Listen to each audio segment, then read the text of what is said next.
Fala, mafiosos e mafiosas, sejam bem-vindos a este que é o 5º episódio do podcast da máfia. Hoje estou aqui ao lado do nosso mafioso, Thiago Américo. Boa tarde, Thiago. Boa noite, bom dia. Bom dia, boa tarde, boa noite. É isso. E hoje a gente vai receber aqui um convidado muito especial. Tem aquele dito popular que a gente tem que sentar. A gente tem que sempre ser a pessoa mais burra da mesa, né? Eu acho que hoje eu sou, de fato, aqui a pessoa mais burra da mesa. Estou ao lado de dois profissionais, dois esportistas aqui, o Thiago e o nosso convidado, que a gente já vai apresentar eles para vocês. Sejam bem-vindos, então, a esse episódio. Antes de iniciar, quero agradecer aqui, como já é de praxe. Eu não tenho todo aquele trejeito, aquela expertise que o nosso amigo Rigo tem para apresentar os patrocinadores, mas vamos lá da nossa maneira. Queria falar um agradecimento especial aqui ao Felipe, ao Roberto aqui da Lumos, o estúdio, que tem recebido esse podcast aqui. A gente tem recebido diversos elogios aqui, que a qualidade do áudio, a qualidade da captação não perde em nada para os podcasts nacionais. Então, se você que é aqui da região de Palmas, quer fazer um podcast, quer gravar um material diferenciado aqui, entre em contato com o pessoal da Lumos. Eles têm uma estrutura confortabilíssima para atender vocês. Também queria mandar um abraço especial para o nosso centro de treinamento lá, Ultra, que a gente está fazendo um treinamento lá específico de fortalecimento. Ultra Treinamentos também. Entrem aí no Instagram deles, conheçam. Eles fazem um trabalho lá bem diferenciado em se tratando de condicionamento físico. Um outro agradecimento especial também é para o pessoal da Morango. Como é que é o... Morango Alimentação Saudável. Morango comida Alimentação de verdade, feita por gente de verdade. Eu acho que esse bordão acho que foi o Rick que inventou, não foi? Não sei nem se é o slogan da empresa lá. Foi espontâneo. Do Morango, espontâneo, mas foi bem talento. espontâneo. E também quero agradecer a Paula Rovani Sports, que tem apoiado também aqui a Máfia, o podcast. Lá você encontra os melhores tênis aqui da região. Aquele tênis que você só vê na internet, assim, você acha que não tem em Palmas, em região, pode ir lá, que você vai encontrar o tênis, as roupas, lá as marcas, as melhores marcas do mercado estão lá na Paula Rovani. Um grande abraço. Então vamos começar esse episódio, Thiago? Vamos lá, um episódio muito especial. Hoje temos um convidado de peso, um gigante do esporte e da vida. Ele que é médico de família e comunidade, médico do esporte, atleta e escritor, tem 6 livros publicados e inúmeras provas internacionais e nacionais. Estamos aqui hoje com Fabrício Frauzino. Bem-vindo, muito obrigado pela presença aqui hoje. Conta um pouco da sua história e a tua relação com o esporte aqui pra gente. Boa tarde, bom dia, boa noite a todos. Só quero agradecer a máfia, né, do Trail Run por essa oportunidade. E a minha vida ela sempre foi no mundo do esporte, né? Meu pai é educador físico, né? A primeira profissão dele foi educador físico e nos colocou nesse mundo, né? Então, assim, para mim, eu não me vejo fora do exercício físico, fora do esporte, né? Dessa atividade tão atraente que é, independente da modalidade esportiva, né? Se a gente tiver que escalar, a gente escala, tiver que nadar, pular de paraquedas, a gente vai fazer, desde que a gente tenha essas motivações, né? E esse prazer que sempre traz a prática do exercício físico. E o trail running ele veio para consolidar, né? Depois de uma fase difícil que eu vivi, né? No triatlon, gostei bastante, foi uma fase boa. Não vou dizer profissional, mas semi-profissional, né? Que a gente teve na seleção brasileira. Um dos fatores que me levou para a medicina foi a prática no triatlon.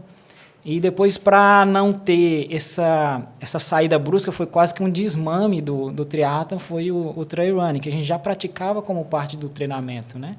Em 90, se eu não me falha a memória, acho que foi 95, 96, que a gente fez o campeonato goiano, que chamava de cross country, lá em Pirinópolis, né? Eram 10 quilômetros dando volta, passando pelo rio. E aquilo para mim me chamou muita atenção, né? E desde então a gente praticava como forma de treinamento e depois como competição mesmo. Então o trail run, na verdade, já é uma fase final dessa carreira esportiva, dessa jornada. Não falo que é o final ainda, é o presente, né? Mas o senhor começou direto na corrida, você falou que o seu pai é educador físico, mas assim, qual foi o primeiro esporte? Como é que foi o contato com o esporte? O que você lembra de esporte? Corrida. Com a corrida? Foi com a corrida. E, talvez porque ela é aquilo que a gente estava comentando, né? Bem democrática, fácil, né? Barato.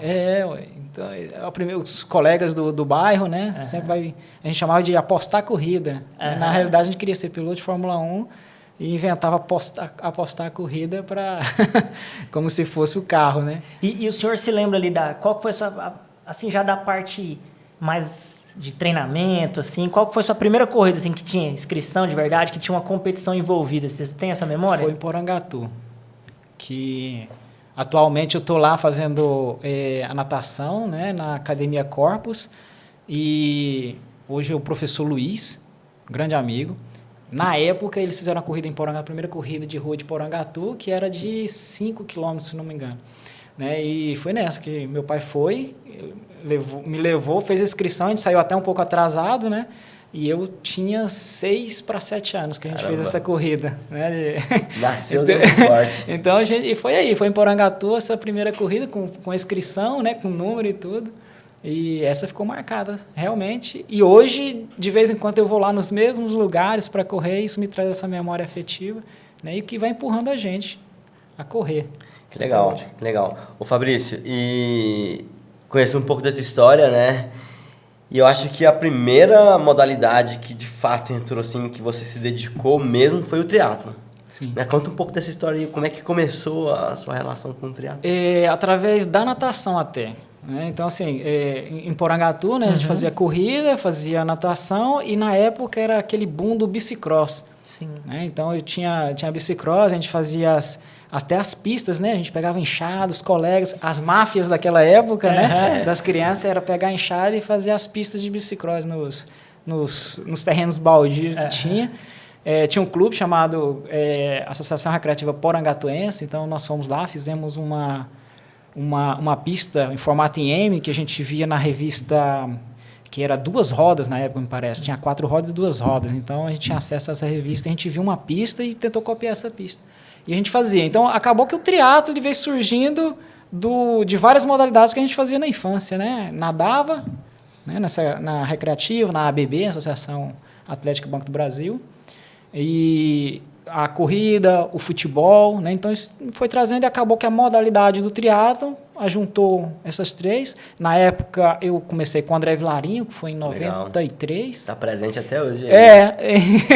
E na época a gente começou, né? E como eu fui depois a Anápolis, Goiânia, e nessa época nas competições de natação, a gente foi conhecendo as pessoas, tendo contato com as pessoas de Brasília, que foi quem introduziu no Centro-Oeste realmente o triatlo mais potente. E através daí eu entrei e, talvez pelo meu perfil atlético, né, não desenvolvia muito bem na natação, né? Outro dia eu até postei com o Dino de altura, né, que minha mãe falava, vai fazer esporte para você crescer, né? Eu cresci muito. Pessoalmente, Conta aí qual que é a altura aqui. Eu lembro, eu vi essa imagem, até procurei ela para a gente trazer, mas acho que foi no Stories, né? Foi no Stories. Pois lá o Dino nosso, né, para as crianças, ele tem até uns 70, né? O Dino chega ali. E a minha esposa falou assim, poxa, você ficou menor que o Dino. A cabecinha do Dino tava nos 60, né? Eu esticando, eu chego em 60. Em 59 alguma coisa. Mas só no tamanho, né? Nos feitos tá muito além. Aí, assim, eu brinquei com aquilo, né? Porque, assim, eu cresci, né? Obrigado, mãe, pelo conselho, né? E hoje eu considero que eu cresci, sim, né? Pessoalmente, com o ambiente, com as pessoas. E você falou um negócio muito importante, assim, essa memória efetiva do seu pai tá levando você numa corrida ali, me remeteu também por exemplo, eu tenho uma filha nessa idade, 6 anos e tal, ela já quer vai ter uma corrida aqui na região, corrida kids, ela, pai, eu quero ir e tal, ela já me vê correndo. No colégio, esses dias para trás, tinha uma tarefinha lá de casa mostrando qual que era a rotina dela, né? Aí ela fala assim, segunda e quarta eu vou pro tênis, sexta-feira eu vou pro balé e sábado eu vou pra serra com meu pai correr. Que importa pra ela, que legal. Ela já colocou isso na rotina dela, ela já quer essa rotina. O exemplo assim. arrasta, né? Aí, o exemplo, né? acho que o exemplo é fundamental. Ô Fabrício, mas daí dentro do triatlon, né, tu comentou que chegou à seleção brasileira infanto-juvenil. Sim. Conta essa história aí pra gente. Um dos objetivos... E outro fato interessante é quando a gente jogava bola, né, na molecada, e como eu era sempre mais baixinho, e ruim de bola mesmo, né, então... e a gente era doido, como todos naquela época, em chegar à seleção brasileira, né. Aí um colega falou assim, você nunca vai chegar na seleção brasileira, né? Aí eu falei, não, ué, não cheguei na de futebol, né? E eu lembro direitinho, quando eu recebi a carta da seleção brasileira, né, de convocação, eu falei assim, aqui tá, né? Com quantos anos estava nessa época? Tava com 19 anos. 19 anos. 19 para 20 anos. Já não era mais infanto-juvenil nessa época, não, né? porque era júnior, né? Júnior. Eles dividiam em júnior A e júnior B. Isso o senhor estava... o senhor não, desculpa, você estava ali em Porangatu ainda. Nessa época eu estava em Goiânia já. Já estava em Goiânia. Fazendo Goiânia. ensino médio, já tinha formado já. Aí você falou assim, o esporte, o triatlo foi também um fator, um divisor de águas também na escolha da carreira profissional. Como que se deu isso, assim? Eu estava estudando Direito na época, né? Então, existiam as bolsas, né? Lá fora existem bolsas para atletas e tal. Então, tinha um treinador, e o treinador cubano, ele falou assim, não, a possibilidade de você ir para Cuba, continuar estudando e fazer triatlo. Tenta. Eu fui na embaixada. Na época, no primeiro ano não tinha conseguido, mas no segundo ano eu consegui e fui. Né? E ficamos lá 3 anos nas Ciências Básicas, e de lá ficou para ir para o Canadá ou para a Espanha. Né? Aí consegui os 2 lugares para ir, que seria os rotatórios das ciências das especialidades. E daí fui para a Espanha. E na Espanha a gente começou a desenvolver um outro trabalho, que era junto com a universidade também. Tentei fazer o universitário lá, foi mais difícil, né? mais potente.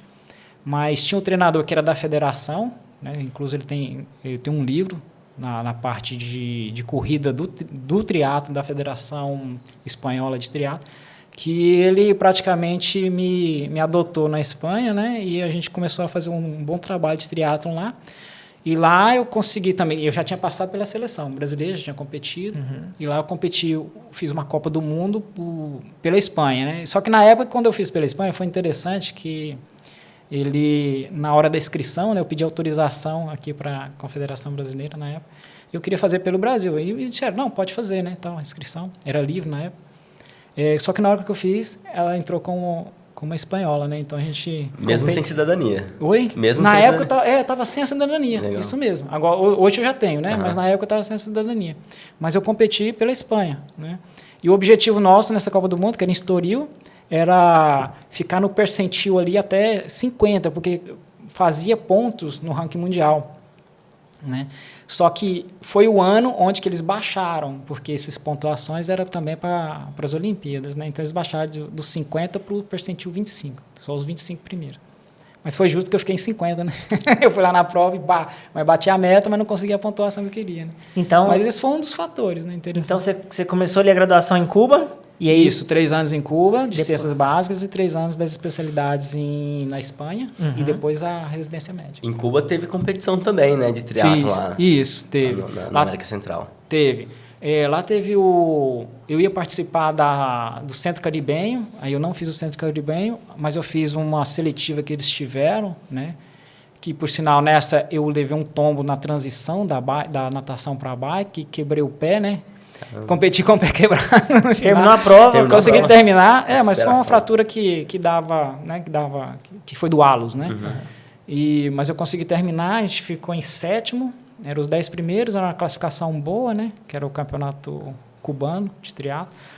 E esse era o que dava a classificação para o Centro Caribenho, parece, na época. E depois tinha um que era chamado Isla Azul, que era de duatlon, né?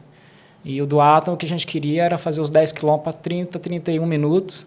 Eu me lembro que a gente saiu e tinha um que era da seleção italiana. E nesse dia a gente forçou tanto, né? Eu me quebrei, fiz 34 minutos nos primeiros 10 km, mas depois não consegui nem pedalar, nem correr, né? Mas assim, foram vivências na época que eu consegui conciliar um pouco a medicina junto com o esporte, né? E que deu bem, né? E lá em Cuba, o ambiente para a prática de esportista, assim, até com uma política pública mesmo forte, sempre o esporte. Lá o ambiente era muito bom mesmo. Muito bom, isso. E tanto é que a medicina esportiva, né? A gente tinha, por exemplo, era o Marcelo Salado, né, onde que estava a equipe cubana de natação, e a de triatlo ela estava junto ali também. Então eu treinava com eles, com a seleção cubana, tanto de natação como de triatlo, na mesma piscina, né? E os primeiros estágios que a gente fez em medicina do esporte foi ali, né, nessa piscina do Marcelo Salada em Havana. Bacana. É interessante falar. Isso, essa prática esportiva sempre teve atrelada ali à prática acadêmica ou eram coisas distintas que você procurava distintamente, assim, ou elas se uniam ali, Não, tanto em Cuba como na Espanha? Não, eu sempre procurei. Eu Sim. sempre procurei tá atrelado mesmo essas duas faces. Sim. Né, o estudo da medicina e com relação ao esporte. Sempre tentei fazer as duas juntas e focar mesmo. Trabalhar em cima disso. Entendi. Mas eu pergunto assim, da questão da ligação, por exemplo, da faculdade, ela tinha um centro de treinamento na faculdade mesmo? Era algo universitário, não, ou era coisas distintas? Não, assim? aí era diferente, entendeu? Mas eu sempre, por exemplo, vamos falar dos benefícios, né? A gente tinha educação física, né? Educação física a gente era quase que dispensado, porque Sim. eu estava com a federação, elas faziam as cartas de autorização, porque não tinha sentido eu fazer a educação física, né? Se eu estava fazendo uma participação, quase que lá não era federado, né? Era outro sistema de um esporte que era competitivo. Né? Eu pergunto... Então era um esporte universitário, igual tem também em outros países. Eu pergunto isso mesmo assim porque você falou dos bolsistas, dos detalhes. Sim. Mas Entendi. na minha infância, os colégios tinham muito isso de ter uma bolsa. Por exemplo, aqui em Palmas, a Ubra sempre foi muito conhecida por ter esportistas, o pessoal da natação, o tênis de mesa sempre foi muito forte lá, futsal e tal. E eu percebi que isso vem se perdendo ao tempo. O colégio hoje em dia ficou algo muito mais focado no Enem, pura e simplesmente. Você vê, tem colégio que abre, não tem nenhuma quadra mais de futebol, não tem mais nada, faz uma educação física ali só para falar assim, porque o MEC pediu, porque tem essa diretriz escolar. Mas não é muito mais aquele assim, diferente, por exemplo, de um país igual os Estados Unidos, que o esporte é atrelado quase que o único ali. Os caras fazem toda uma carreira no esporte dentro da universidade. Sim, eles vão escolher as universidades por conta do esporte, né? Acho que falta muito isso pra muito gente, triste, né?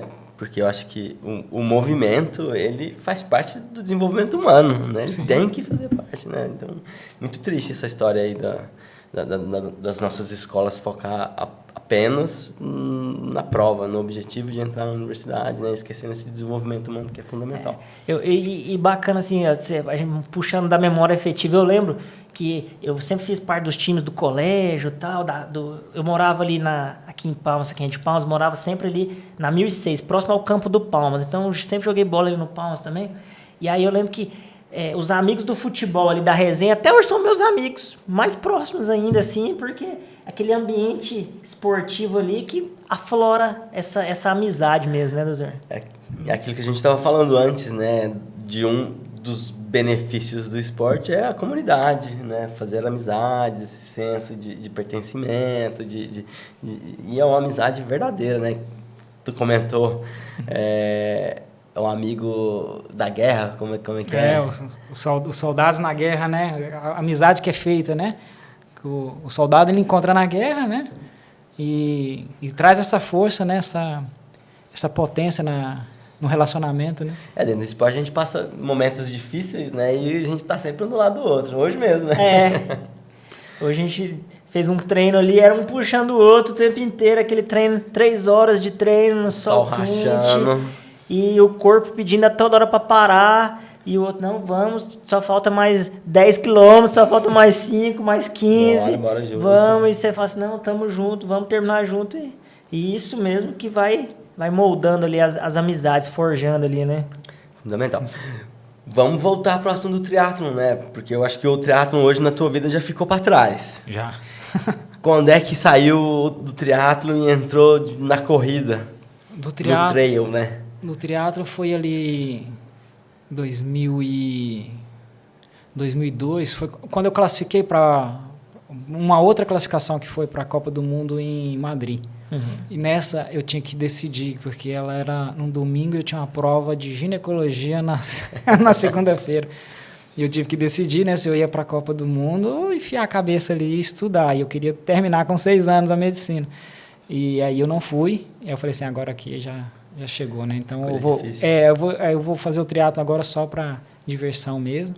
Aí eu parei, né? Eu parei e depois tentei voltar com uma forma bem mais relaxada mesmo, né? Sem tanto foco em pace, sem tanto foco em pódio, nem nada disso, né? Aí ele foi o desmame mesmo que a gente foi falando, né? Aí eu fiz algumas provas, e as provas que eu fazia era sempre com relação à amizade, né? Um colega chegava e falava assim, Fabrício, eu quero fazer a prova tal, vamos lá fazer comigo? Eu ia fazer com ele, né? Então, assim, era interessante, o treinamento era feito com a pessoa, e tanto é que foi uma das facetas que me surgiu quase que como treinador também, né?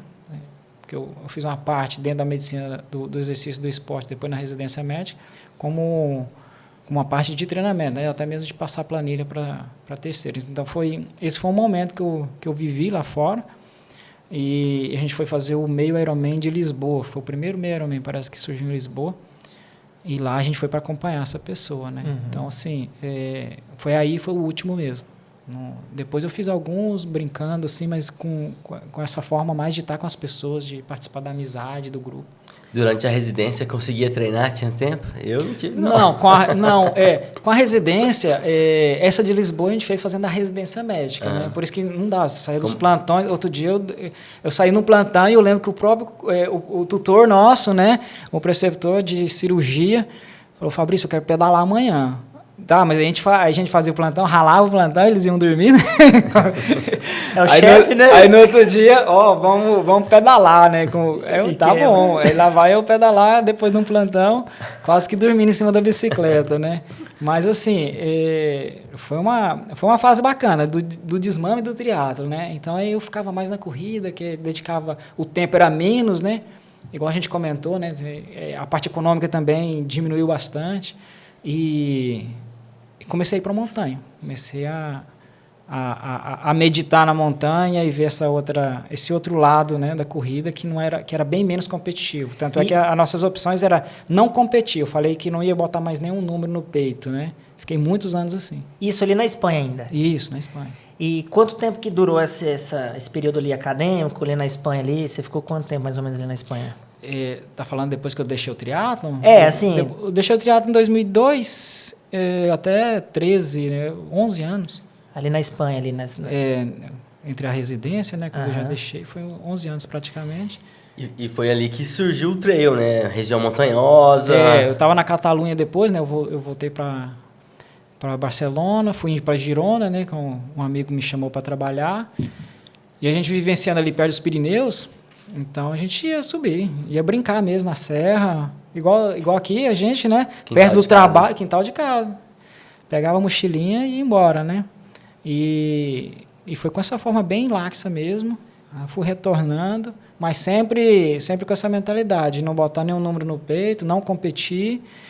E depois, quando a gente começou a competir, eu falei assim, não, agora vamos competir, vamos ver como é que é isso aqui, né? Quando a gente começou a competir, uma das possibilidades tinha as provas que tinha a parte econômica, eles premiavam com dinheiro e as outras não. Então lá a gente tinha uma filosofia, era quase com a máfia, né? Um grupo que a gente não ia nas provas que tinham dinheiro. Sim. Né? Não é porque a gente não queria o dinheiro, não era isso, porque a gente estava com essa mentalidade de ir desfrutar da serra, desfrutar da montanha, né? Então as provas que tinham premiação em dinheiro a gente não ia. Né? Essa era uma filosofia nossa na época. Legal. E as primeiras provas de trail foram na Espanha, então? Foi. Antes eu tinha um cross-country, né, aqui, que eu fazia aqui na época do triatlo, né? Isso. Mas o trail mesmo, já com altos desníveis, foi na Espanha. Legal. A prova de triatlon que você chegou a fazer maior era o meio Iron, então? Chegou a fazer um full? Não cheguei a fazer Ironman, não. Eu fiz o meio Ironman, fiz um B, que eles chamam lá fora, que foi o Homem de Ferro, em Brasília.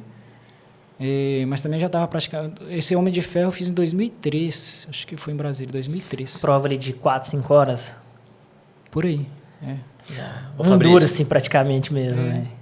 Ô, Fabrício, daí ficou na Espanha até 2012, 2013? 2013, eu vim em junho de 2013. E como é que chegou aqui no Tocantins? O Tocantins é minha esposa, né? Minha esposa, ela é de Porangatu. Ela é concursada da Caixa, né? Da Caixa Econômica Federal. Como ela estava lotada aqui em Palmas, eu vim para cá. Legal. E chegou aqui... Eu cheguei, já fiquei Aí já fiquei desesperado, né? Eu lembro que eu ficava desde lá olhando onde que eu ia fazer a trilha, né? E já montando projeto e louco. E vim para cá meus tios todos aqui, né? Os irmãos da minha mãe. Né? Então, quando eu chegava, já ficava com meus tios e tal. Saía, me levava para Taquarussu. E aí eu falei assim, não, aqui a gente vai ter que montar alguma coisa. É o lugar. Daí já chegou organizando umas provinhas aí, uns desafios. Foi. O primeiro foi até pelo programa Mais Médicos, né? Que Legal. a gente estava lá na região do Cantão. E lá, como parte do próprio programa, era um TCC. E eu falei assim, o TCC tem que ser aplicado. Não adianta eu fazer um TCC que vai ficar na nuvem. Né? Então, o TCC aplicado era a corrida, né, como forma de inserção social, né, diminuição da obesidade infantil e até mesmo da gravidez não desejada. Isso era na população de Caseara. Isso nas comunidades. Nas comunidades de Caseara, né, que era Ribeirinhas, lá... as quilombolas. Isso, lá nos assentamentos, né, lá a gente assistia 10 assentamentos e a gente começou a introduzir isso. Então, foi a parte teórica, eu joguei na parte prática, né. Então, a gente fez e nasceu o Corredores do Cantão. Legal. Né? Na época lá, eu até pedi para a instituição, para a gestão local, se eu podia pichar a rua, né? Uhum. Aí eles falaram, não picha o poste não, Fabrício, faz isso não. Não, beleza. Mas onde que eu posso? Ele falou, no asfalto pode. Aí eu peguei um spray amarelo e fiz a demarcação dos circuitos que a gente fez em Caseara, né? E depois eu chamei esse circuito de as Vias Verdes de Caseara, pensando lá de Girona, né? Falei, poxa, aqui precisa ter isso, né? Para as pessoas caminharem, correr. E o fato que eu comentei o ano passado, eu sempre falo disso aí, né? A gente ia correr de short, né? E lá falava assim, o homem correndo de cueca, né? Então, assim, eu falei, eu tenho que me adaptar à situação local. Aí comprei uma bermuda de futebol e comecei a correr com a bermuda de futebol. Deu certo, né? E a gente conseguiu atrair os colegas de trabalho, vinha também as pessoas da saúde, da vigilância, e começou os filhos virem. O projeto são para os filhos. Por que eu não pensei nos pais na época? Porque o adulto, né, a gente tinha certa dificuldade de trazer os adultos para a atividade. Né? Uma mudança cultural na região. Talvez pelos vícios, não só da região, né, em geral. A gente fala assim, poxa, vamos então fazer uma atividade para as crianças. Se eu faço atividade para as crianças, os pais ou o tutor vêm. Quando vem, a gente coloca atividade para eles, a gente aproveita essa oportunidade. E foi assim que surgiu, o Corredores do Cantão está lá já para 11 anos. Ainda funciona? Funciona até hoje. Legal, Tanto é que o trail do Cantão é lá dentro do parque, que é um parceiro, o Parque Estadual do Cantão, com essa comunidade. Agora deu para entender um pouco quando eu falei que eu era o cara mais burro da mesa, né, cara? É muito conhecimento, muita prática, muita vivência aplicada aqui, né? Não, e isso aí impacta profundamente, né, a comunidade. Sim. Ali, né, em todos os aspectos, né? Foi muito saúde, bonito. Qualidade de vida. Legal. E já fez a travessia do Cantão, né? Do Cantão? Não, do Cantão é curto. A travessia do Cantão, do Jalapão... do Cantão, que gente... Perdão, Thiago. A travessia do Cantão, que a gente tinha planejado em 2014, numa reunião que a gente fez, que na época era para organizar o calendário das atividades do Tocantins, né? Porque estava muito conflitivo. Natação, campeonato de natação, campeonato de ciclismo, campeonato de corrida e campeonato de triatlo. Então, chocava muito e... 2, 3 competições no final de semana e todo mundo queria fazer, queria Sim. participar. E às vezes tirava, né, o público de uma para outra. Então eu falei, vamos sentar, vamos organizar o calendário. Como fui chamado para a gente ser tipo conselheiro na Federação Tocantinense de Triatlo, então uma das medidas que a gente tomou foi organizar, a gente foi lá lá na UFT, né? Com o Netão lá. Com o Netão, poxa, o Netão é um parceiro, né? Então lá a gente sentou com as federações e a gente organizou o calendário. Nessa época, a gente falou assim, poxa, e tem um projeto que eu queria apresentar para vocês, né, que a gente pode, de conexões dos parques, porque eu não vejo parques aqui, as pessoas fazerem atividade, né, os parques estaduais. Eu queria poder correr dentro. Quando eu cheguei, eu pedi autorização para ir dentro do Parque Estadual do Lajeado, aqui na Serra, para poder correr lá dentro. E eu queria conhecer, né? A gente foi lá e deu certo, foi muito bacana, bem receptivo. Depois eu queria do Jalapão também, deu certo. Porque o Cantão já tinha, né? O Cantão já estava lá dentro. E aí a gente projetou a conexão dos parques. Então, a corrida das conexões dos parques era sair do Parque Estadual do Cantão, conectar com o Lajeado e chegar no Jalapão. Né? Então, essas eram as conexões dos parques para a gente chamar a atenção dessas comunidades que gostam, né? De que os parques existem, os parques eles têm que estar funcionando para a gente, né? e a gente preservar. Está ali para a gente preservar. Então, essa foi a chamada de atenção. Tanto é que a gente fez a primeira travessia até aqui, que era do Cantão até Palmas, e depois, no outro ano, a gente fez de Palmas ao Jalapão, né? Que o parceirão aí é o mestre Seu João. Seu João, tá aí, um dinossauro do esporte. Tá aí até hoje, treinando firme e forte. Treina, inclusive, lá na Ultra com a gente, lá na Ultra Treinamentos. Lá. É o aluno mais disciplinado, lá, de acordo com a Regilene. E, Fabrício, e agora o pessoal pode estar perguntando, o que é esses livros em cima da mesa aí? Acho que a gente já passou um pouco ali, Cuba, Espanha, triatlon, corrida, mas aí também na chamada, assim, escritor. Conta pra gente um pouco, o que foi essa veia escritor? Ainda tinha tempo mesmo de correr, estudar e escrever também? Como foi isso? De ser escritor, eu sempre tinha essa vontade, né? Não de vender livros, né, não, mas eu escrever alguma coisa. Eu falo que, até mesmo para os alunos, né, eu falo assim, se você tem alguma coisa que você quer apresentar, escreva. Escreva e publique, nem que seja na cartilha da paróquia, você tem que publicar, entendeu? Você tem que fazer isso chegar aonde que você quer que chegue. Não precisa ser numa grande revista de impacto, né? Se você não conseguiu ali, pode tentar, pode colocar como metas e tal, beleza, mas se não conseguiu ali, apresenta aqui. Hoje a gente tem essa facilidade, né, das postagens, então hoje a gente escreve e joga, né? Hoje está muito fácil isso. Então, assim, foi através daí, e eu gostava, e uma vez surgiu um projeto, não me lembro o nome da artista, que ela colocou vários livros com folhas em branco para levar para as comunidades, chamada Biblioteca Itinerante, é uma islandesa, e essas bibliotecas ela ficaria passando em várias cidades durante um tempo. E a minha esposa um dia chegou em casa com esse livro todo em branco. Todo em branco. Falou assim, você gosta de escrever? Pois escreva aqui. E aí me deu essa tarefa, né? Eu peguei o livro, todo em branco, e falei assim, vamos plotar aqui o que eu sempre falei para os alunos e que eu não estava fazendo, né?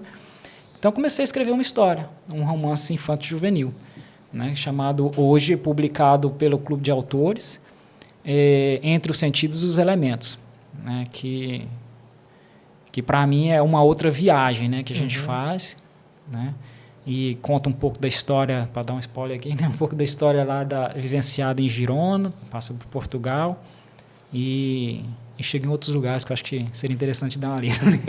Isso você já estava aqui no Tocantins? Não, isso lá, em 2009. Isso lá na Espanha? Em 2009.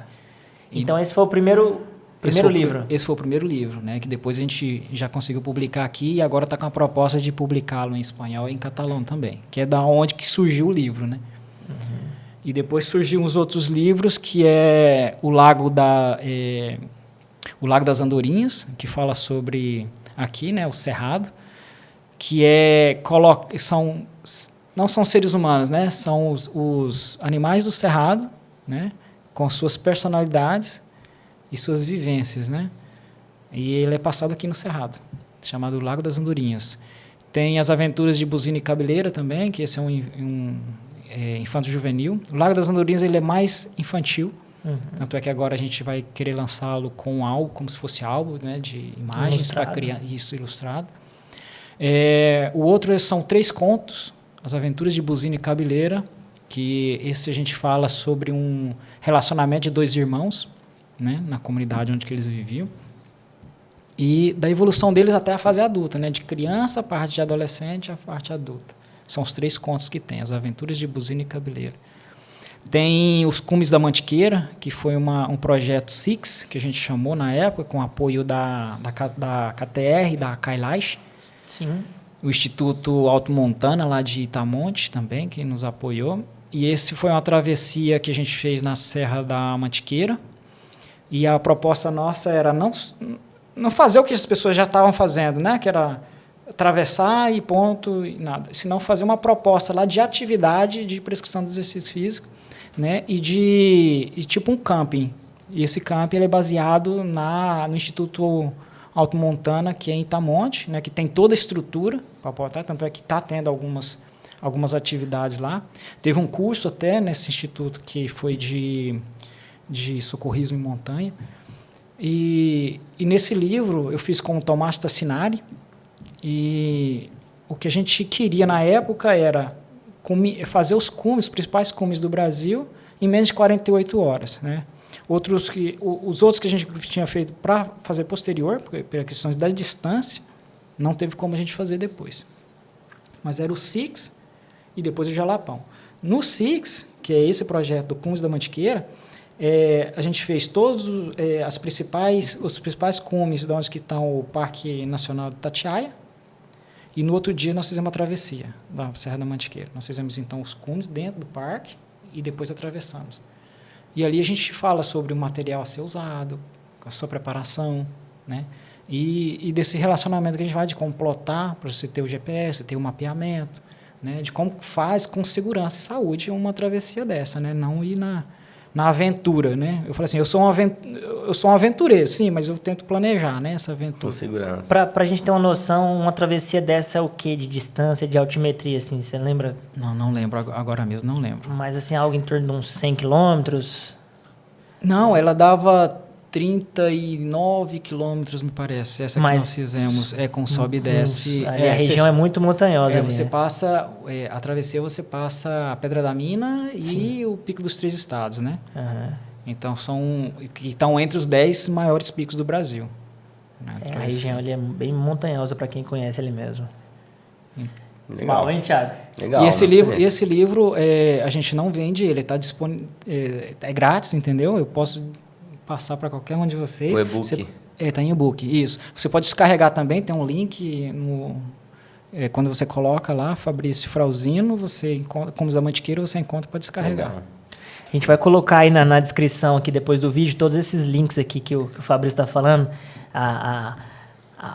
os links dos livros dele, desse material, que se você ficou interessado aí baixar, né Fabrício? Não sei, acho que eu perdi as contas, foram 5 já. Não, foram 6 livros, né? 6 com o último agora, lançado dia 29 de março, né? Que é o Artesão e a Mão do Predicador. Esse aí é o penúltimo livro. Correndo Além da Zona da Morte. Isso. Esse eu já li. Livro muito bacana, faz uma ode ao esporte, à vida saudável, né? Conta um pouco da história, de onde surgiu, tem alguns relatos bem interessantes aqui dentro da vivência do esporte, né? Relatos de superação.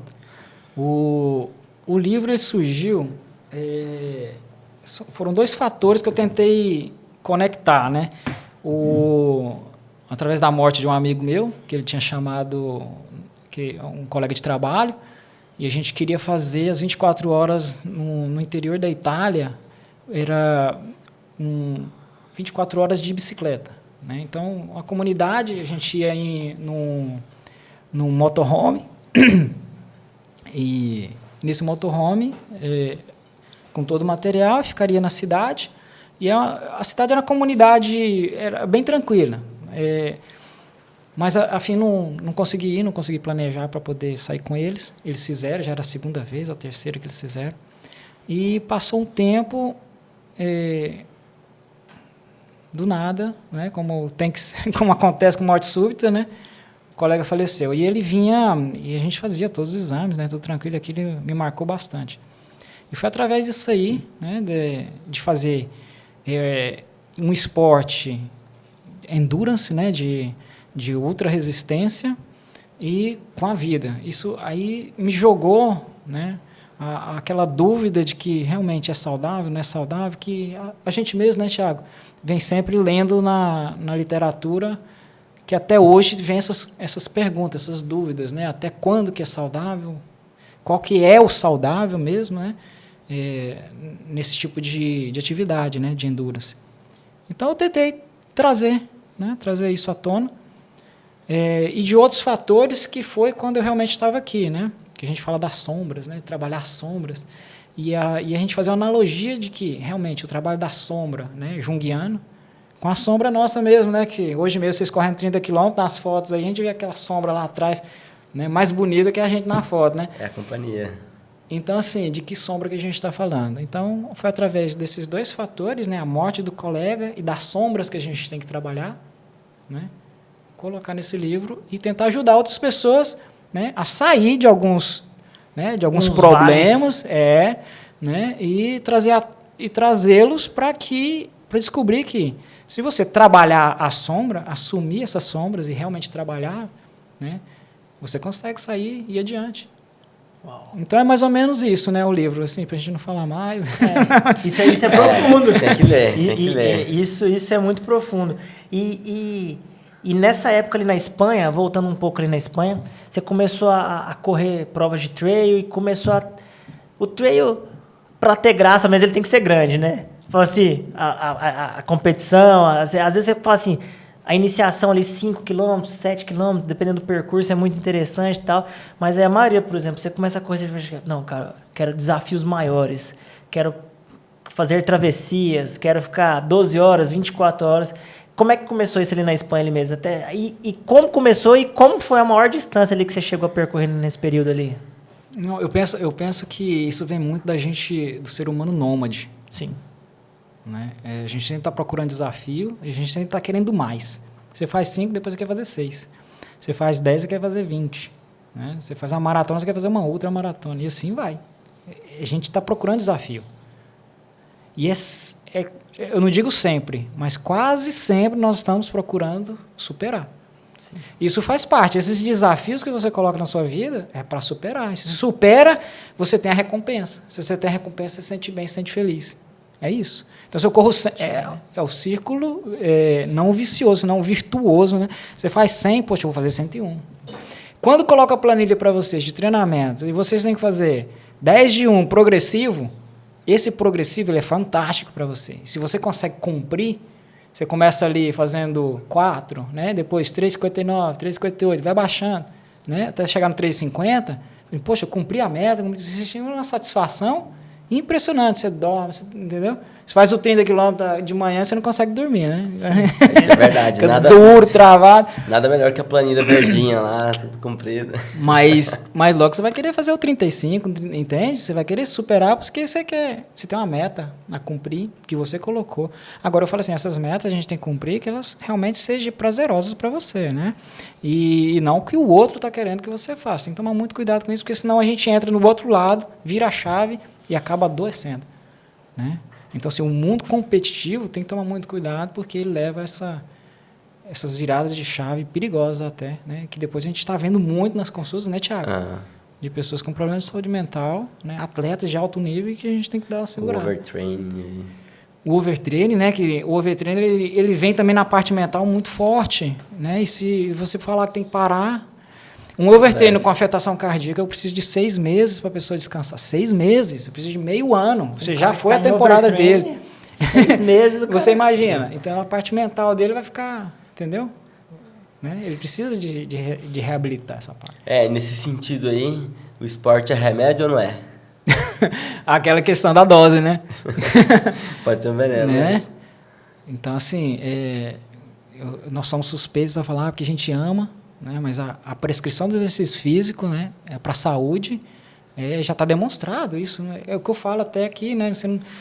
Não é possível que hoje, que a gente precisa, em 1984, né, teve um senhor que foi lá e falou, existe uma substância que melhora o colesterol, que melhora o peso, que melhora as suas emoções, né? E as pessoas ficaram, em 1984, né, um artigo científico. Aí, quando perguntou para mim, o exercício físico.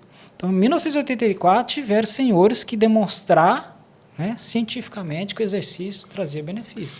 E hoje em dia tem, sim, uma lacuna, né, na literatura em relação à atividade física e saúde, né, porque não tem custo, não dá lucro para ninguém, né, daí ninguém vai querer investir, daí todo mundo vai investir em remédio, né, porque vai muita gente ganhar dinheiro com remédio, e esporte ninguém vai ganhar dinheiro. Né? Engraçado, se for ver, você fazendo essa análise, você não vê a indústria farmacêutica patrocinando atletas, a não ser as indústrias de suplementação, alguma coisa desse tipo, mas a indústria farmacêutica... Cara, e a maioria... não patrocina e a maioria de suplementos que propagam aí não precisa, né? É completamente desnecessário. Sim.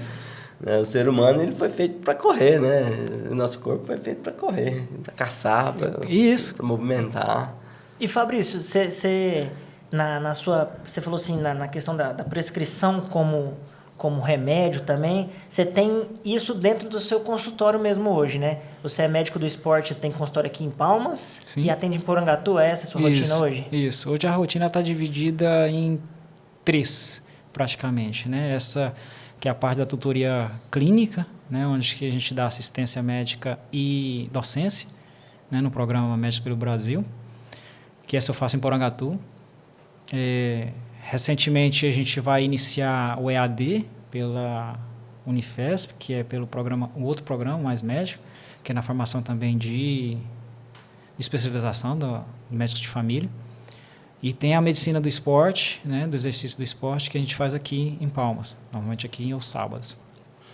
Conta aí pra gente, é uma especialidade que não é muito conhecida, né? O que o médico do esporte faz? Essa é uma grande questão, né? Porque a especialização ela é chamada de medicina do exercício e do esporte, né? Então, assim, no próprio nome dela já tem duas facetas, né? O exercício e o esporte. Para quem não sabe, são coisas diferentes, mas relacionadas, né? A atividade física é todo e qualquer movimento que vai queimar, né? Que você vai ter um gasto calórico. O exercício físico é essa atividade física programada com um fim. Exemplo, perder peso, né? Melhorar os índices de colesterol. O esporte é o exercício físico programado, regulamentado com fim competitivo, né? Então, assim, a medicina do exercício do esporte, quando você lida com esporte, está lidando com performance, né? Então, ali a gente lida no acompanhamento do atleta para performance, para resultado, na reabilitação do atleta. Legal, lesões, né? Das lesões. E não só lesões de trauma, mas também de lesões de overtraining, por exemplo, né, que pode ocasionar lesões. Exemplo, recentemente a gente estava falando de fibrose, né, do miocárdio, tomar muito cuidado, né? E a outra que é o exercício físico, que é essa parte de programar, que a gente precisa de... Ambas a gente precisa dos executores, né, o educador físico, então a gente está lado a lado com eles trabalhando. Então a gente tem que ter essa equipe forte. Sim. Os fisioterapeutas, os nutricionistas. Então, a medicina do exercício do esporte, ela lida com esses dois. Ela ajuda também no aconselhamento, por exemplo, aconselhamento das federações, nas avaliações pré-admissionais, por exemplo, no esporte profissional. Quando eu estive no Futebol Clube Barcelona, lá a gente avaliava em reuniões qual atleta que ia contratar ou não. Ó, tem aqui 2 jogadores, um vem do Brasil, o outro vem da Colômbia, qual que a gente vai... Bom, para a mesma posição, vamos fazer a avaliação pré-admissional, porque é profissional, vai ter que assinar um contrato, né? Então, assim, essa é uma parte nossa também. A avaliação dos atestados, né, que eles vão ter que ficar quanto tempo de licença, né, arrebentou o joelho. E a parte do médico do esporte, quando lida com o profissional, essa é uma função, né, também, entendeu? E na parte da prescrição, essas orientações, a gente precisa de bastante acompanhamento, retornos, né? Que a gente fala acompanhamentos a cada 4, 6 meses, dependendo do programa que tem com essa pessoa, né? Programas menos de 8 semanas não dão resultados, os resultados são fraquíssimos, e programas, ele deve estar ali de 8 para 12 semanas, que é onde que a gente faz os feedbacks, né? Que os acompanhamentos que deve ter, que é muito parecido à planilha de vocês. A planilha de treinamento de vocês de 8 semanas é muito justa. Ela fica ali em 12, 16 semanas, né? Aí depois volta um ciclo de novo, né? Treinar para uma maratona, por exemplo, você vai precisar de um acompanhamento, certo? Altos e baixos, às vezes você lesiona, às vezes você adoece, pega um resfriado, né? E aí a gente incide. Qual o tratamento melhor de um antibiótico, por exemplo, para uma pessoa que vai fazer uma maratona, né? Eu preciso ter um antibiótico que não afete tanto parte cápsula ligamentosa, por exemplo. Então eu tenho que escolher um antibiótico que eu possa colocá-lo, fazer o descanso dele, certo? No período, 3 meses antes da competição, que ele adoeceu, eu preciso tratá-lo que não afete tanto parte muscular dele, né? Porque tem antibióticos que vai afeta a fibra. Anti-inflamatórios, tomar muito cuidado com os anti-inflamatórios, né? Que a gente fala, peraí, cuidado, né? Então, essa é a nossa orientação. E a gente praticamente não para os atletas. Salvo exceção, mas a gente praticamente não para. A gente sempre tenta colocar uns treinamentos cruzados. E a gente conversa, a gente liga para o treinador e fala, treinador, tá assim, assado. Eu tenho relacionamento, por exemplo, com o treinador do Rio Grande do Sul, né? A gente liga, seu atleta aqui, aconteceu isso.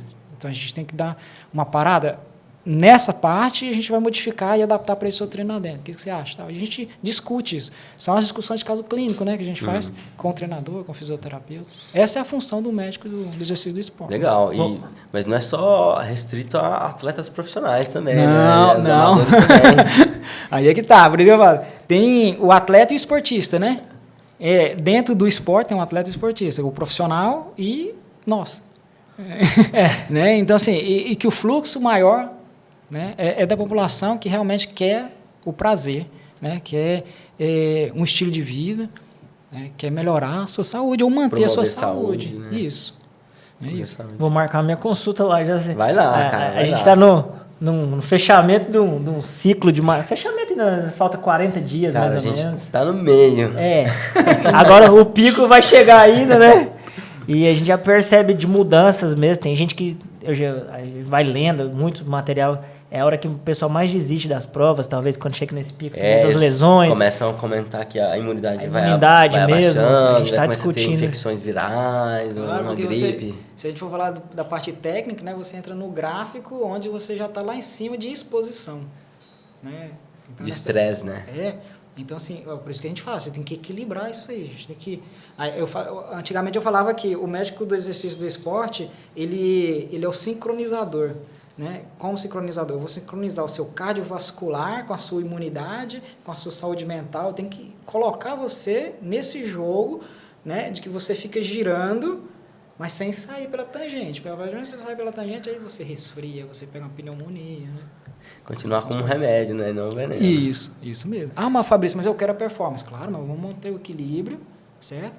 E de fazer as progressões corretas. Eu falo assim, a maratona, se você quiser fazê-la bem feito, você não pode começar hoje e já querer fazer a maratona correr. Você precisa de uma quantidade de tempo, de horas de treinamento ou de atividade física que você fez nos seus antecedentes.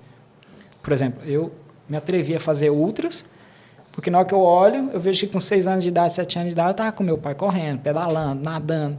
Entende? Cheguei a fazer, não o balé, mas a parte de aulas com as minhas irmãs no balé, eu fazia a parte de alongamento. Né? Na época não existia um professor que se dedicava a um funcional de alongamento. Eu fui para aulas de balé. Né? E eu fazia flexibilidade, mobilidade. Para trabalhar isso, entendeu? A parte da nutrição esportiva. O meu primeiro nutricionista que eu tive foi o Petrônio. O Petrônio ele teve junto com o Rômulo Arantes. Né? O Rômulo Arantes foi nadador da seleção brasileira nas Olimpíadas. Então, assim, essa oportunidade que eu tive, e eu olho para trás, eu falo assim, não, eu me atrevo a fazer uma outra maratona agora, né? na idade que eu estou. E as pessoas, quando chegam no consultório hoje, falam assim, Fabrício, eu estou com a tal idade, nunca fiz esporte, mas eu quero fazer a maratona do Rio. Opa, calma, porque senão o remédio aqui vai ser perigoso. O pessoal quer fazer a São Silvestre primeiro, o corredor, né? É a mais famosa. Então, todo mundo acha que é uma maratona também. A São Silvestre acho que são 15 quilômetros, né? 11 a 15 quilômetros, é mais de boa. Mas é engraçado, você fala com o corredor, ele fala assim, cara, eu quero correr a São Silvestre, aquela maratona lá. Aí você começa a explicar, peraí, lá não é uma maratona, lá são 15. Mas é assim mesmo. Não, mas eu quero fazer lá, que é muita gente. Ô Fabrício, temos umas perguntas aqui do pessoal. Até uma informação que eu não tinha conhecimento, né? É sobre o fechamento do Parque Estadual do Lajeado, lá, o acesso ao público. Tu tá sabendo disso? Do fechamento? Não tô sabendo. Desde quando eu cheguei no Tocantins, 2013, eu pedi autorização porque eu realmente não sabia se esse parque estava aberto às visitações. Depois parece que teve uma época que ele abriu, a gente fez uma atividade lá. Na época que a gente fez esse projeto das conexões dos parques, a gente fez não só conexão, Parque Estadual do Cantão, Parque Estadual do Lajeado, Parque Estadual do Gelapão, mas atividade dentro dos parques. O Trail Run do Cantão e um Trail Run que nós fizemos dentro do Parque do Lajeado, que foi junto com o Gustavo Borges na época. Né? A gente organizou, a gente pediu autorização e que na época eu fui lá para a gente fazer uma trilha. E quando limpou essa trilha, era uma trilha para fazer tipo educativa. Ia colégios lá, a proposta era essa. Né? Então a gente aproveitou esse momento para fazer essa atividade, o Trail Run, lá no Parque Estadual do Lajeado. Depois a gente conseguiu fazer uma atividade que eu chamo de atividades peripatéticas, que é isso que a gente está conversando, e os ensinamentos caminhando no mato. Então, eu pedi autorização, a gente foi lá e fez também no lajeado. Né? Isso eu estou falando ali um pouco antes da pandemia, foi 2016, 2019, por aí, eu penso. Mas depois eu não tive notícia de que se ele fechou para visitação, não. Parque muito importante aí para a comunidade, né? Muito, ainda aqui para Palmas é importantíssimo esse parque, né? E pouca gente conhece. A água de Palmas vem quase toda ali, né? E pouca gente conhece, né? Belíssimo lugar. Pertinho ali. aqui, né? Bem 20 perto quilômetros mesmo. da gente aqui. E não só o parque na parte fechada, mas a APA, né? Que pega onde que a gente treina, onde que a gente vai brincar. Né? Que é uma APA, isso é importante a preservação aqui. E isso a gente treina sempre ali, né? A gente tem observado que cada vez mais estão expandindo as construções imobiliárias, né? A gente, lugar que tinha trilha, já tem estrada e um monte de lote, a gente tá ficando até assustado. Esses dias para trás a gente foi fazer uma trilha mesmo e a gente não era uma trilha que a gente não conhecia, a gente tinha jogado no GPS. Aí de repente a trilha sumiu. Quando era tipo assim, uma fazenda, um lote mesmo, eu falei, agora a gente vai ter que desviar aqui. Aí tava em construção ainda, a gente falou, mas essa trilha aqui vai acabar, porque vai passar no meio da fazenda. Ou desvia pela cerca ou vai pro outro lado aqui, assim. Então tem muito loteamento aqui nessa região aqui, próximo ao Limpão, tá entrando mesmo. É difícil competir com esse ramo imobiliário mesmo, né, nessas regiões, né? A gente fala assim que as áreas verdes, elas têm que existir, os bolsões verdes, né? Igual o Cesamar tá. Eu penso que talvez lidar com o ramo imobiliário e chegar num acordo, né? Tem aqui, tá no, né? Tem um fim deles, que é para isso, né? Para o desfrute deles, mas dentro são seres humanos que vão viver ali, né? E nesses seres humanos que vão viver ali, tem outros humanos também que querem desfrutar do verde, né? Do bolsão, ou talvez de uma água que fique corrente ali o ano inteiro, talvez entrando como um acordo. Acho que é por isso que essas comunidades, né? A MAF do Trail Running, né? As associações que a gente sempre esteve pensando em fazer, é justamente para isso, para a gente tentar trabalhar, né, essa urbanização que seja o mais verde possível, né, que chegue como um acordo para todos. Trazer consciência aí, né, para a população, para todo mundo. Eu, por exemplo, moro de frente aqui, quem conhece Palmas, mora ali de frente ao Parque dos Povos Indígenas. E ali, entre os povos indígenas e aquele colégio militar que tem ali no fundo, tem uma nascente ali. E ali passa aquele rio que atravessa os povos indígenas, aquele corguinho ali, eu não sei o nome dele, não me recordo agora. Ele sai ali dentro da Vila União, atravessa e sai lá no lago. E aí eu já percebi que tá tendo invasões ali no local ali e tal, o mato, queimadas ali, o pessoal jogando lixo lá dentro. A própria prefeitura fez uma obra de desvio de água e fez uma obra muito mal feita ali na região ali. Eu falo assim, e eu tenho acompanhado projetos de vereadores fazendo solicitações de abrir a pista para cortar aquele pedaço ali que não é ligado de um ao outro, para continuar a pista ali, em cima da nascente praticamente. Eu falei, cara, essa aqui é uma região que você tem que isolar ela. É uma nascente de água aqui de um ponto turístico da cidade. Imagina se você esgota aquela água ali, faz alguma coisa que polui cada vez mais ainda, você vai perder aquele Parque dos Povos Indígenas ali total, você vai perder ali outras a próprio clima vai nosso ter impacto aqui, na vegetação, impacto altíssimo, sabe? Então, a gente também a gente começou a fazer trilhas aqui na região, percebendo que cada vez tem menos água, cada vez está mais aberto. Cara, esse impacto mesmo, a gente tem que ir atrás disso, assim, proteger mesmo essas áreas verdes dentro da nossa cidade, né? Eu penso que sim. Eu penso que, poxa, se você coloca um vereador lá, né, a nossa proposta como parte da comunidade é ajudar nisso, né? Nas próprias propostas que eles levarão. E nessa região mesmo que você está falando, eu moro ali, né? Aqui na 106 mesmo, eu moro de frente a essa entrada que você está falando, a essa rotatória. Eu já saio dali, quando eu saio com a minha cachorrinha para passear, eu já saio dali para essa rotatória que ela não abre, né? Ela é fechada. Talvez até mudar o plano diretor, não sei, nesse ponto, né? E deixar como área preservada. Ou área preservada não significa que não é para usar. Entende? Eu penso que nós que gostamos dessa atividade, a gente não deixa lixo. Outro dia no Limpão, eu tive que catar. Eu fiz uma atividade uma vez dessas das 6 horas. Eu fiz uma atividade também antes, que era 2 horas do Limpão, para a gente limpar o Limpão, porque o Limpão estava sujo. Né? Sujão. Já virado sujão. Eu levei sacos de lixo, né? Nós catamos lata de tudo que tinha lá, né? E fizemos essa proposta na época. esse lugar que é cêntrico, é zona nobre até, entende?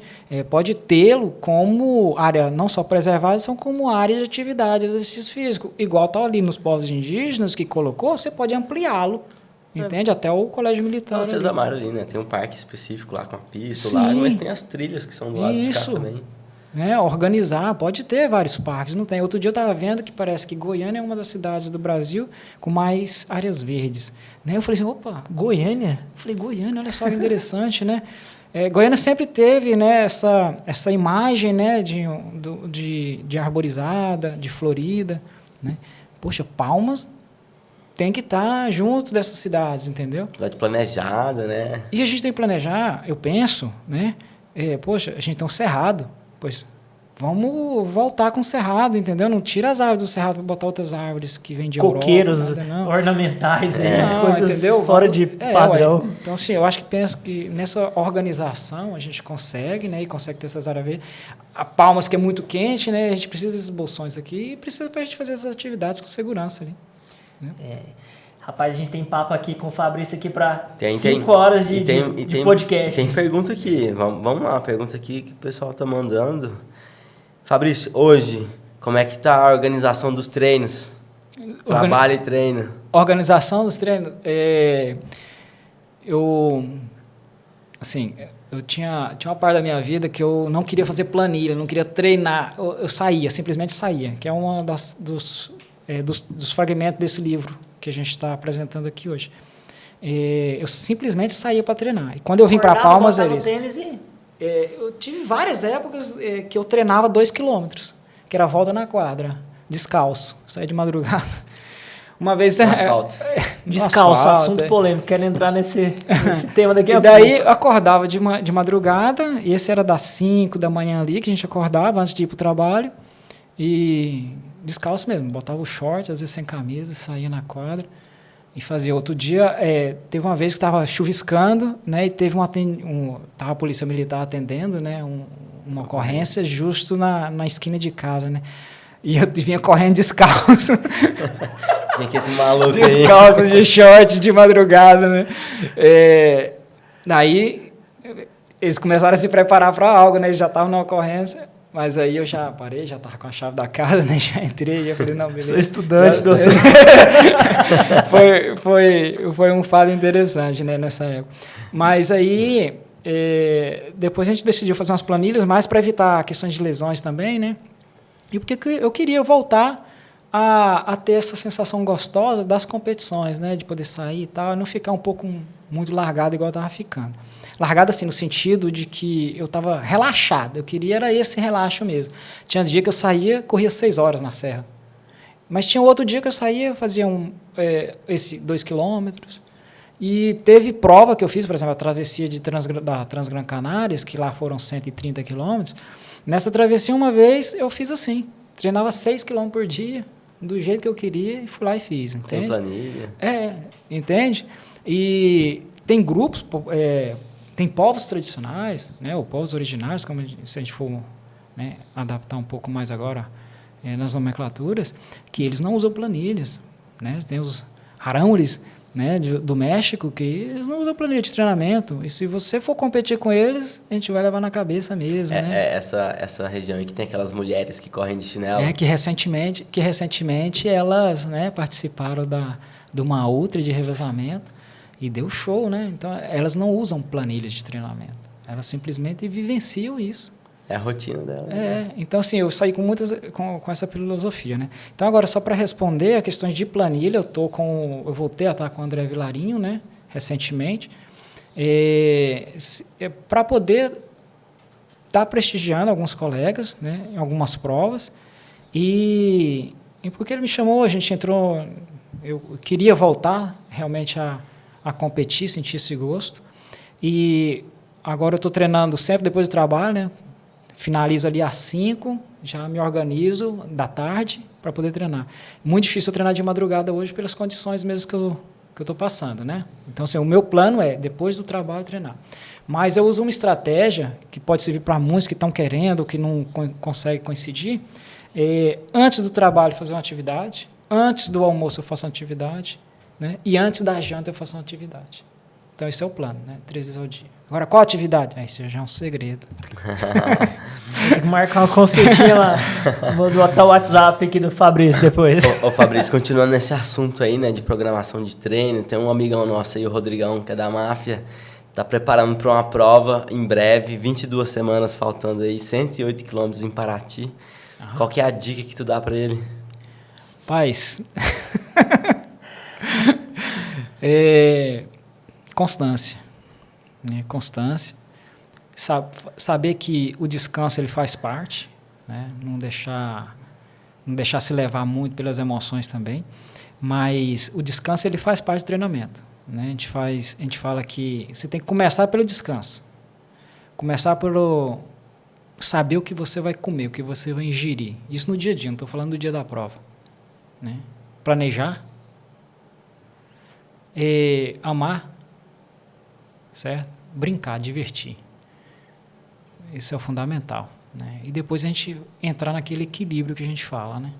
Essa é uma dica. E depois é o dia da prova, né? Eu falo que muitos já sabem disso, que o mais difícil é você chegar na saída, né? Você chegar para você sair para a prova, isso é o mais difícil. Porque quando você chegou lá, você fala assim, cara, já estou com a mochila aqui, preparado, pode arrepiar, que ali você já conseguiu, né, a sua superação. Agora vou partir para outra superação, que é finalizar a prova.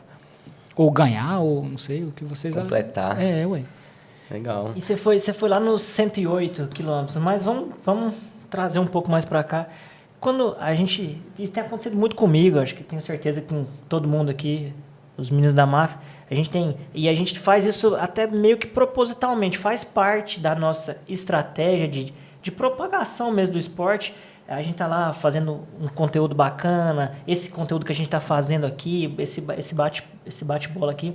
Mas o pessoal sempre chega pra gente e fala assim, cara, quero começar a correr, tô vendo vocês correrem aí, qual tênis que eu compro, quanto planilha que eu faço, o que eu faço, sabe? Todo mundo vem perguntar isso pra gente. Eu acho que a gente não é um educador físico, a gente não tem todo esse tarimbo. O Thiago é médico até, mas assim, às vezes você fica assim, cara, qual que é a dica que eu dou? Aí, por exemplo, chega um paciente lá, para você lá, você fala assim, vou prescrever um esporte. Você já falou, se você começa a prescrever 3 vezes ao dia, qual que é a sua linha de raciocínio para você colocar o cara para fazer o esporte ali? Primeiro é identificar o que ele quer, né? Hoje mesmo eu estava falando que não adianta eu prescrever para você uma escalada, né, que vai usar aparelho, ou um rapel, se você não gosta. Eu falo assim, não, isso vai ser bom para você superar, entendeu? Romper, né, encontrar essa ruptura, melhorar sua parte mental, você precisa fazer rapel. Aí a pessoa fala assim, eu não sei fazer, eu não quero, eu tenho medo. Né? Então, assim, essa não seria a indicação. A indicação é, primeiro, o que você quer, o que você gosta de fazer. Aí eu gosto de dança de salão. Poxa, então vamos programar a dança de salão como uma prescrição dos exercícios físicos. Fabrício, eu quero correr, eu quero iniciar a correr. Tá, o que você tem os antecedentes seu? Não tenho nada. Qual que é a sua idade? O que você fez? Então, a partir dali, a gente começa a montar essa estrutura. Normalmente, eu coloco até a receita na frente dele aqui e falo assim, qual é o seu trabalho? O que você faz? Você trabalha de que hora a que hora? Tá. Planejar na consulta mesmo, qual é o tempo que você tem para dedicar. Porque não adianta também eu falar para você treinar para uma maratona se você não vai ter o tempo para executar. Então, horário, eu trabalho daqui e tal. Outro dia eu faço plantão aqui e de manhã eu tenho mais livre. Esse colega que tem no livro que eu falo, a gente tinha uma filosofia que era na quarta-feira a gente fazia o menos trabalho possível, no sentido de a gente não vai pegar plantão, né? A gente vai cumprir uma carga horária a menor possível naquele dia da quarta-feira. A gente escolheu a quarta-feira, né? E aí ia pedalar, ia correr, entendeu? Então a gente planejou isso. Com vocês o que eu faço é isso. Então, assim, eu tenho 1 hora por dia para poder treinar. A corrida com 1 hora você consegue fazer bastante coisa. Na bicicleta não consegue. A natação, eu tenho 1 hora. Tá? Natação, se você ter que pegar um material, vai ter que ir para a piscina se você não estiver em casa. Então, esse deslocamento ele já entra nesse... né?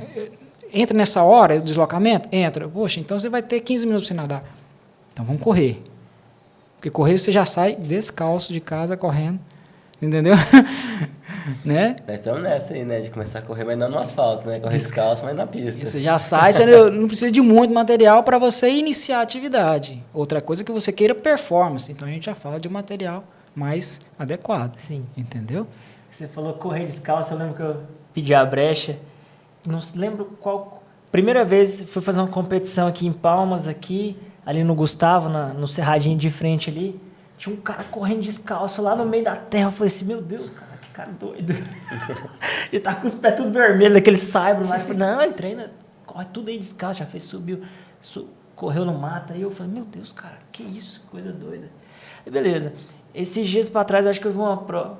Aquela prova de corrida de montanha, você não correu com a luva de pé, não, né? A corrida de montanha, não. Não, né? Não, aquela foi de tênis. Mas eu acho que Teve eu tive um cara que correu mesmo com a luva de pé. Luva de pé, né? Quem que era? Eu não sei, acho que eu vi, a gente já participou de alguma competição junto que eu vi que você tava de luva de pé. Não, tem vários que eu já fiz. A Indomit também eu já fiz, com 50 km de luva de pé. Luva de pé. Eu falei assim, meu Deus, cara. A maratona de Porto Alegre a gente fez de luva de pé também. Olha Maratona. isso. Maratona de Porto Alegre, isso. Legal. E a E- galera gastando centenas de reais aí, né? Milhões. E agora nosso patrocinador que não gosta muito dessa turma, não. E agora, recentemente, a gente fez aquela do Banco do Brasil, que eu fiz uma de luva de pé de asfalto, né? E Eu acho que semana foi passada, isso, semana foi passada isso. eu fiz a de luva de pé na trilha lá do Trail Encerrado, lá do... Quem tava com Do luva de Tartaruga. pé era o Daniel, fotógrafo, lembrei. Ah, isso. Não era ele? É. Mas eu vi o Fabrício lá no Banco do Brasil meio de luva de pé lá. Eu falei, não, cara, a gente já tava com o podcast agendado. Eu falei, cara, qual é que é o benefício da corrida descalço, da corrida com luva de pé? Como que é isso? O que a gente fala é que é o ancestral, né? É o seu movimento primal. Eu falo assim que a pior presente que você pode dar para um recém-nascido é o sapatinho. Isso é a pior coisa que você pode fazer para ele. Entende? Porque a própria susceptibilidade ele começa ali, ele nasce descalço, perdão, ele começa a engatinhar, ele precisa ter esse contato. Não coloca meia, não coloca sapatinho, entendeu? Porque você vai prejudicar a longo prazo essa criança. Entendeu? Essa criança ela precisa de trabalhar a própria susceptibilidade da planta do pé. Né? A gente não anda de luva o tempo todo, mas a gente anda calçado o tempo todo. Né? Então você vai perdendo isso. As fascites plantar, elas são por debilidades do pé. Entende? Então, assim, o benefício de você trabalhar descalço, de você correr descalço, né, é para isso, é para o fortalecimento dos seus pés. Né? E está demonstrado que você fortalece o abdutor do hálus, do primeiro dedo dos pés, entende? Você fortalece o abdutor. Se você fortalece, quando você sobe montanha com o tênis ou sem o tênis, você já tem um diferencial da pessoa que não vai descalço. Porque uma coisa é você fazer 5 km na montanha, na trilha, muito técnica, que você tem que subir e tem que descer, principalmente quando você desce. Certo? Mas quando você tem que fazer um sobe e desce com trilhas técnicas, depois de você estar correndo já 4 horas, 5 horas, aí você nota a diferença. Se você não tiver o pé forte, não adianta, entendeu? Não é só a questão do tênis ali, né? E aí a gente vê os conflitos de interesse. Então, assim, o benefício de você trabalhar descalço ou com a luva do pé é para proteger questões de espinhos, de vidro, né? Pedra, pontiaguda. Né? E de arriscar você perder o dedo, que realmente Sim. você pode perder o dedo numa pedra dessa aqui do lajeado. Sim. Da Serra do Lajeado, né? São as pedras cortantes. Em Brasília, uma vez, na corta-mata, eu perguntei para o colega que estava organizando, eu falei assim, eu estou pensando em ir com a luva de pé. Ele falou, Fabrício, não venha. Não venha, porque as pedras aqui são cortantes. E, efetivamente, as pedras eram... Entendeu? Então, assim, a gente tem que tomar muito cuidado. A filosofia minha, né, do primal, do ancestral, eu não fujo da nossa tecnologia. Eu uso um tênis maximalista quando eu vejo que eu vou precisar do tênis maximalista. Mas o dia que eu quero e que eu vejo que eu vou me beneficiar de corrida descalço, eu vou e faço. Agora, treinamentos semanais eu sempre faço. Eu tenho o meu treinamento semanal de descalço. Legal. Eu faço como parte... É um funcional meu. CrossFit eu gosto de fazer com a Five Fingers. Desculpa. Não, pela sem marca. problema, sem problema. Entendeu? Eu gosto de fazer. Né? Quando eu vou para um CrossFit que precisa, ainda mais que tem uma corrida, um misturado, eu gosto de usar a luva de pé. O fortalecimento a gente vai descalço sempre, né? E na pista também, aquecimento Na e pista, se desaquecimento. vocês puderem fazer, né? Se tiver a planta do pé forte, porque senão o tartan ele pode também abrasivo, né? Ele pode lesionar. Queimar. Isso, né? Dependendo do horário lá também, entendeu? Mas num campo de futebol, com a grama ou na areia, você vai fazer descalço, poxa. A gente tem usado muito, eu, o Thiago, os meninos aqui, eu gosto de fazer o aquecimento e o desaquecimento descalço já. sim. Eu percebi que melhorou demais a minha biodinâmica ali, a mecânica da corrida, melhorou muito. Porque até da aterrissagem, da impulsão mesmo, Sim. percebi mesmo esse aumento da força mesmo. Muita gente não lembra, o pé tá cheio de músculo ali também, né? É, Sequinho, mas tem músculo. Claro. E é mais, se você olhar, aqui é uma rodana, né? Do calcanhar para o tendão de Aquiles. O tendão de Aquiles, ele precisa disso, né? Então, assim, o esporão ele é nada mais que um reforço que seu corpo está fazendo diante de uma situação que você está colocando de estresse nele. Uma calcificação ali, né? Ué. Alguém mais cedo, entendeu? Mais jovem, outros mais velhos, e outros não têm, certo? Mas se você tem que trabalhar essa rodana, e quando você trabalha essa rodana, aí os tênis, alguns que são mais rígidos, ou até com muita plataforma, ele dificulta esse trabalho. Então, você deve sim fazer ou um aquecimento, ou depois o esfriamento, entendeu? Do descalço para você trabalhar. Os sólios, quando você trabalha descalço, por exemplo, mas tenta competir descalço, por exemplo, depois que você fizer uma preparação, uma adaptação para correr descalço, e faça uma competição descalço. Se você não tiver um sólio preparado, você não consegue terminar, dependendo do ritmo que você vai, entendeu? Se for falar de paces, normalmente eu vou ali uns 20 segundos, calculados mesmo, já fiz a comparativa. Uns 20 segundos, pior, né? Nas provas mais longas. As provas mais curtas não tem tanta diferença. Aí eu vou de 10 a 15 segundos, provas de 3 quilômetros nos testes. Descalço mais lento. Mais lento eu vou. Alguns falam que eles vão mais rápido, entendeu? Mas a minha não, a minha é mais lenta. Eu noto que descalço eu vou mais lento. Quanto mais distância eu vou, mais lento eu estou comparado com os tênis, entendeu? Normalmente 20 segundos. Na maratona de Porto Alegre eu fiz 3 horas e 4, 3 horas e 4, 3 horas e 6 com a luva de pé. Então a gente calculando, e na época eu calculando, daria para as 2 horas e 50, por aí 50 e alguma coisa. E o colega fez 2 horas e 46, né? Que a gente estava treinando junto. Forte. Quem entende de corrida descobriu com o que a gente está falando aqui, né? Uma maratona sub-3. Então assim, o que eu indico para trabalhar descalço é isso. Quando a gente entra nessa filosofia do ancestral, você tem que lembrar que os ancestrais, eles faziam descalço porque eles não tinham o equipamento. Porque se eles tivessem, eles iam usar. E funcionava. Entendeu? Tanto é que depois, como que surgiu os calçados? Eles viram que se ele tivesse que ir na neve, ele botou um couro ali e foi caçar. Ele não ia caçar descalço, porque ia machucar. Ele começou a criar essa tecnologia a favor dele. E ele começou a ganhar, não só na caça, senão nas guerras entre povos. O que tinha melhor equipamento ganhava. Os romanos, vocês olharem, os romanos, eles fizeram antes e um depois na tecnologia do armamento. Militar. Da armadura deles. Eles começaram a fazer uma armadura com uma tecnologia melhor. Se vocês olharem nas referências, teve um primeiro momento das armaduras, que elas iniciavam com madeira, e depois eles foram melhorando, né, a tecnologia do metal. E viraram o que viraram. Entende? Então, assim, é muito bonito a gente ter essas tecnologias a nosso favor, mas qual o benefício, por exemplo, o que a gente pode aprender com os rupestres nossos aqui do Lajeado? Você vai lá e olha e analisa aquelas figuras. O que eu posso aprender com eles? Poxa, tenta pegar o bom daquilo ali, certo? Mas, com certeza, se você desse uma barrinha de chocolate para eles, eles iam ficar loucos da vida e ia correr mais, entendeu? E efetivamente, né, a alimentação ia mudar. Sim. E é o que né? Entende? Então, assim, o descalço, beleza, mas se você for correr no Jalapão, descalço ao meio-dia, toma cuidado que você vai ter queimaduras. Então, eu boto a luva do pé. E foi por isso que eles criaram também a luva do pé, para você trabalhar o benefício do trabalho descalço sem se lesionar de forma externa. A lesão no esporte, elas são dois tipos, extrínseca e intrínseca, né? A intrínseca é essa de movimentos repetitivos que você fica lascando o pau e se lesiona. E a extrínseca é essa dos golpes, dos traumas, né? Das queimaduras por roça. Essa é a extrínseca. Então, assim, eles criaram essa tecnologia para poder proteger você de que você gosta de correr descalço. Você já chegou a correr qual distância assim com a luva de pé? A maior distância foi a Indomit do Pedra do Baú, que foram 50 quilômetros. Trilha. Entendi. E de asfalto foi a maratona de Porto Alegre. Boa.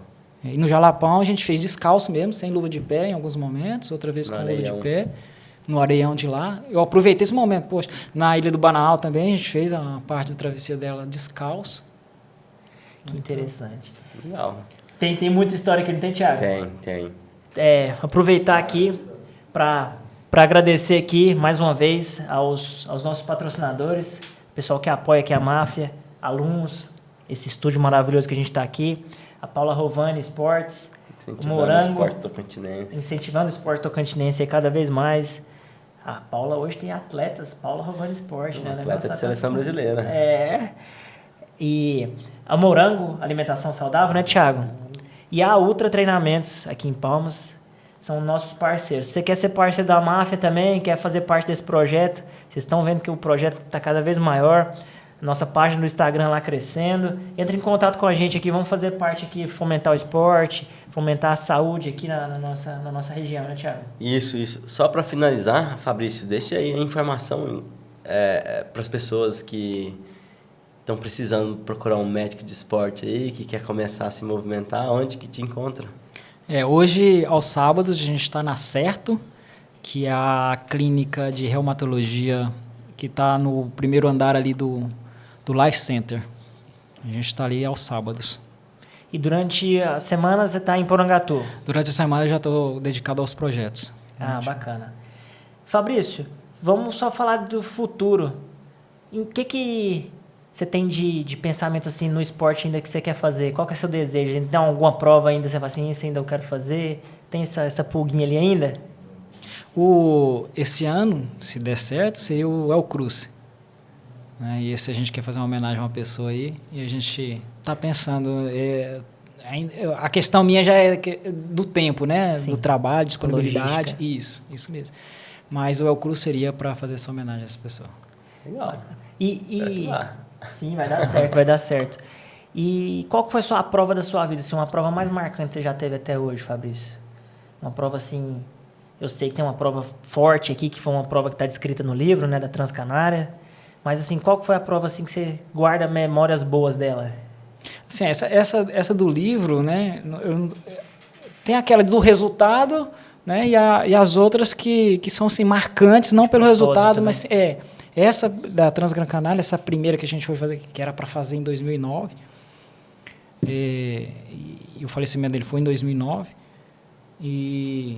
e depois passou tantos anos e a gente fez e foi para chorar mesmo, para arrepiar nessa prova. Então, assim, eu não estava nem aí para o resultado, eu queria terminar a prova, né, de forma bem tranquila mesmo. E essa, para mim, foi uma marcante mesmo, em parte até talvez espiritual, mais que física em si. Teve uma prova de triatlon, que foi, acho que o campeonato goiano até, né, que eu saí na frente na natação, essa me marcou bastante. Eu passei uma semana muito ruim e não estava com boa sensação, mas no dia parece que eu estava inspirado, né? Então eu saí na frente da natação, bicicleta eu cheguei na frente e a corrida eu fui na frente. Então, assim, eu fiz todas as 3 etapas. Dominou. Primeiro. Então essa me marcou, né? Essa também, em questões de resultado até, muito sofrida para mim. A outra foi a prova que eu fiz em Brasília, que era para classificar para o Mundial de Cancún. E parece que foi tinha um mês antes, eu tinha caí de bicicleta e fraturei a mão, né? Fraturei o primeiro dedo, né? O polegar. E aí eu conversando com o André e a gente vendo como que ia fazer, porque eu não podia perder esse momento, senão eu não classificaria, não teria pontos. E o que a gente fez? A gente colocou uma tala, fez uma adaptação de uma tala para eu poder treinar, e na bicicleta eu inverti os freios, né? O que era da direita passei para a esquerda eu passei para a direita. Não tava aí eu só freava o da frente, só dava um toquinho, mas nem usava o da frente, treinava só com o de trás, né? Muito em rolo, faltava 3, 4 semanas para o campeonato. E a natação eu fazia basicamente perna e nadava com a tala. E no dia da prova eu não podia nadar com a tala. Então nós tiramos a tala, pedi para o colega na época e a gente fez uma bandagem, esparadrapo, nadei péssimo, né, lá atrás. Na bicicleta tentei terminar a bicicleta para correr forte e tentar classificar. E nesse dia eu classifiquei, né? Também o resultado era classificar, não era chegar muito na frente, né? Então, assim, classificar com a mão fraturada para mim aquele dia foi bastante emocionante. Então, assim, tem esses momentos, né? Tem outros aí teve a Chapada dos Veadeiros, que a gente ganhou a 15 milhas, né? A etapa de lá. E a outra recente, eu gostei também dessa proposta que a gente teve aqui, né? Da ultramaratona do Tocantins aí na serra aqui, que foi lá no Osmar, né? Da corrida de montanha. Né? Então essa foi bacana também. Provinha muito bem elaborada. Muito gostosa, né? Então eu me senti bem, eu me senti bem. Ganhou. Então assim, Ganhou. Ele deu 1 hora e meia na nossa frente aqui, uma cacetada em nós. Legal. A mais recente foi essa que eu gostei. Legal. História tem demais, mas estourando o nosso tempo aqui. Fabrício, muito obrigado por compartilhar um pouco da tua história aqui, das tuas vivências. Ficamos muito gratos. Eu que agradeço, muito obrigado mesmo, né? E continuar assim com esse trabalho de vocês, maravilhoso. Parabéns. Eu agradeço também, Fabrício, como dizia Guimarães Rosa, né? É andando com os bons que nós fica melhor. Tomara que tenha sido Guimarães Rosa mesmo. Porque senão a internet a internet vai pegar em cima. Mas eu agradeço a presença aqui no nosso podcast. E você que está em casa, está assistindo a gente aí, siga a nossa página lá do Instagram, siga aqui, já dá o like aqui nesse vídeo do YouTube também, inscreva no nosso canal, que a gente está só no início desse projeto. A máfia vem forte, pessoal. Nosso muito obrigado a todos, bom dia, boa tarde, boa noite. Grande abraço. É isso.